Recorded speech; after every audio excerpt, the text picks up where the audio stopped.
Bienvenue dans cette nouvelle édition du 12-15. Au sommaire de l'actualité, nouveau drame au Mali. Au moins 95 personnes ont été tuées dans la nuit de dimanche à lundi dans un village d'Ogon du centre du pays. Une nouvelle tragédie dans cette région pro-violence qui intervient 2 mois et demi après un massacre de 160 Peuls. En Côte d'Ivoire, les propos tenus par l'ancien chef de l'État et président du PDCI, Henri Konan Bédié, sur les étrangers sont au centre de la polémique. Des propos fermement condamnés par le gouvernement qui voit un risque de mettre en péril la stabilité et la paix dans le pays. Et puis en République démocratique du Congo, le projet Grand Barrage Inga est source de beaucoup d'espoir pour les populations. Les barrages d'une capacité potentielle de 12 000 mégawatts sur le fleuve Congo devraient permettre d'alimenter tout le pays en électricité. Le centre du Mali, une fois de plus théâtre de l'horreur. Un nouveau massacre dans la commune rurale de Sanga a coûté la vie à 95 personnes et ravagé le village de Gon-Soban. C'était dans la nuit de dimanche 9 à lundi 10 juin. Pour l'heure, cette attaque n'a pas été revendiquée, mais le gouvernement privilégie la piste terroriste. Depuis 2015, les violences se sont propagées du nord au centre du pays et même parfois au sud. Elles se concentrent surtout dans le centre du pays, se mêlant très souvent à des conflits intercommunautaires. On écoute à ce propos Bourema Soulou, le porte-parole de Sauvon, la région de Mopti. Les attaques ont commencé à partir de 17h et se sont arrêtées aux alentours de minuit. Donc c'est là où, selon le maire qui a fait le déplacement ce matin, qui s'est rendu sur le lieu dans le hameau, il a fait lui-même, selon lui, il a fait un décompte de 95 victimes. Et le ministère de la Défense a fait a donné le même nombre de victimes et 16 personnes portées disparues. Donc ce qui veut dire que le village est totalement rayé de la carte. Les maisons sont brûlées, les greniers sont calcinés, tout est brûlé. Donc c'est vraiment un carnage qui s'est produit après celui de Ouagassogou le 23 mars dernier. Donc là, on peut dire que le centre du Mali, ça chauffe. Au Bénin, les déboires de l'ancien président béninois Boni Yayi avec le gouvernement demeurent au cœur de l'actualité. L'atmosphère était tendue à Tchaourou, sa ville d'origine, ce lundi de Pentecôte, après l'arrestation d'un des présumés auteurs des troubles enregistrés dans la ville le 28 avril lors des législatives. Rappelons que samedi 8 juin, les avocats de Boni Yayi ont émis une requête exigeant le repli du dispositif policier autour de son domicile et réclamant également une évacuation sanitaire de leurs clients malades. Dans un pays où une partie non négligeable de la population est issue de l'immigration et dans le contexte actuel marqué par des violences intercommunautaires, les propos de l'ancien président ivoirien Henri Konan Bédié sur les étrangers passent très mal auprès de l'exécutif du président Alassane Ouattara. Si le gouvernement a condamné ces allégations, le PDCI a tenu à défendre son président et dénonce une instrumentalisation de l'exécutif. Marcel Farba-Maroun. Au cours d'une rencontre tenue à l'occasion de la réception d'une délégation de son parti le 5 juin 2019 à Daoukro, l'ancien président ivoirien Henri Konan Bédié a tenu des propos jugés délicats sur les étrangers vivant en Côte d'Ivoire, incriminant des étrangers armés. Le leader du PDCI RDA, Parti démocratique de Côte d'Ivoire, Rassemblement démocratique africain, craint un sabotage de la prochaine présidentielle prévue en 2020. On fait venir des étrangers armés qui sont stationnés maintenant dans beaucoup de villages.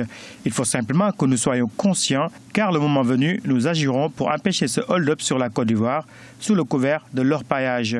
Et la réaction des autorités ne s'est pas fait attendre. Dans un communiqué rendu public samedi 8 juin 2019 par Sidi Tiemoko Touré, le porte-parole du gouvernement ivoirien, ce dernier condamne des propos d'une extrême gravité, appelant à la haine à l'étranger.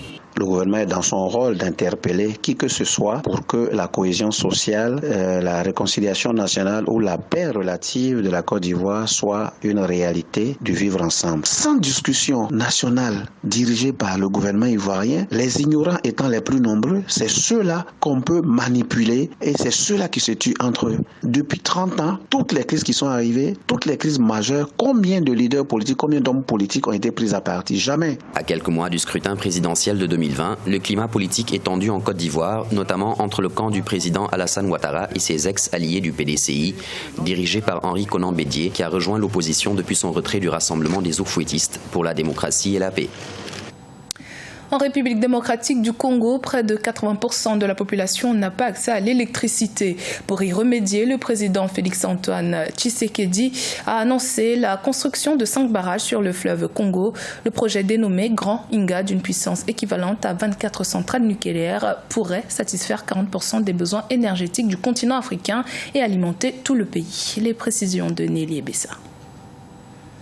En République démocratique du Congo, le chef de l'État Félix-Antoine Tshisekedi envisage porter la production électrique du pays à 40 000 MW. Pour ce faire, il a annoncé la construction de 5 barrages sur les affluents du fleuve Congo, dont l'électricité produite pourrait satisfaire une grande partie des besoins de l'Afrique de l'Est et australe. Le projet, dont les travaux de construction sont estimés à 80 milliards de dollars, sera construit dans l'ouest du pays, à 150 km en amont de l'embouchure du fleuve Congo et à 225 km au sud-ouest de Kinshasa. Si ce barrage est opérationnel, cela peut assurer l'autosuffisance énergétique de la RDC et permettre à long terme de booster la croissance économique dans le secteur minier. Cela va permettre également de booster les activités, notamment le secteur informel. Tous ces aspects qui constituent notamment des éléments importants de la structure du PIB de la RDC pourront également revoir un bond substantiel avec l'accès à l'énergie. Le projet, qui représente l'équivalent de 40 réacteurs nucléaires, pourrait faire de la République démocratique du Congo un fournisseur d'électricité sur le continent. Le surplus d'énergie contribuera donc à régler certains problèmes de voisinage, comme celui que rencontrent actuellement l'Égypte et l'Éthiopie à propos du barrage de la Renaissance. Pour l'heure, le projet se heurte au manque de financement et à l'instabilité chronique observée dans certaines régions du pays. Je pense que le projet reste réalisable et le projet peut mobiliser des bailleurs du fonds. Donc, un tel financement structurel déjà prévu depuis quasiment 2 décennies. Même s'il paraît ambitieux, la construction des barrages sur le fleuve Congo peut entraîner une perte de biodiversité ainsi que des impacts environnementaux et sociaux significatifs selon des scientifiques. Soulignons que ce projet est considéré comme l'un des 10 projets exemplaires de transformation pour l'Afrique selon le G20 et les banques de développement. Dans l'actualité sportive, alors que la Coupe d'Afrique débute le 21 juin, il est possible que le Mali soit exclu de la compétition. Éreinté par les conflits qui minent la Fédération malienne de football, la FIFA pourrait suspendre les Aigles si l'Assemblée du 15 juin n'aboutit pas à une sortie de crise. Reportage de notre correspondant Mokhtar Bari. Le 18 mars 2019, la FIFA a dressé une feuille de route au comité de normalisation pour la reprise du championnat et la tenue d'une assemblée générale devant doter la FEMAFOOT d'un nouveau comité exécutif. Aujourd'hui, c'est le statu quo. Même si le président de la CAF, Ahmad Ahmad, n'a pu effectuer le déplacement de Bamako, son message ainsi que celui de la FIFA est un message de colère. Tout le monde est fatigué parce que comment un pays comme ça, un grand pays de football, il n'y a pas de championnat. Vous êtes d'accord? Il n'y a pas de championnat qui se joue ici. Alors, si les championnats ne se jouent pas, c'est que le président de la FIFA a échoué. Les sportifs, la famille footballiste, la famille de football du Mali a échoué aussi. Ça, c'est pas normal. Il n'y a pas 2 ou 3 personnes qui peuvent prendre ce football en otage. La FIFA, qui a accompagné le Mali dans cette crise à rebondissement, n'entend plus céder à la volonté des protagonistes de la crise et menace le Mali de sanctions allant jusqu'à la non-participation à la Coupe d'Afrique qui s'annonce en Égypte.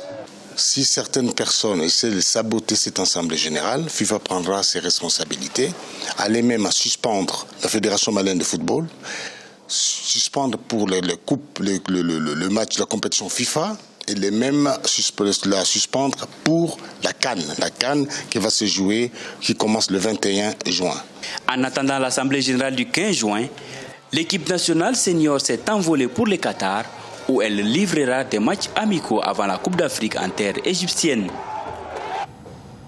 C'était le journal de la rédaction. Merci de votre fidélité. Dans un instant, une nouvelle édition de l'actualité sur Africa 24.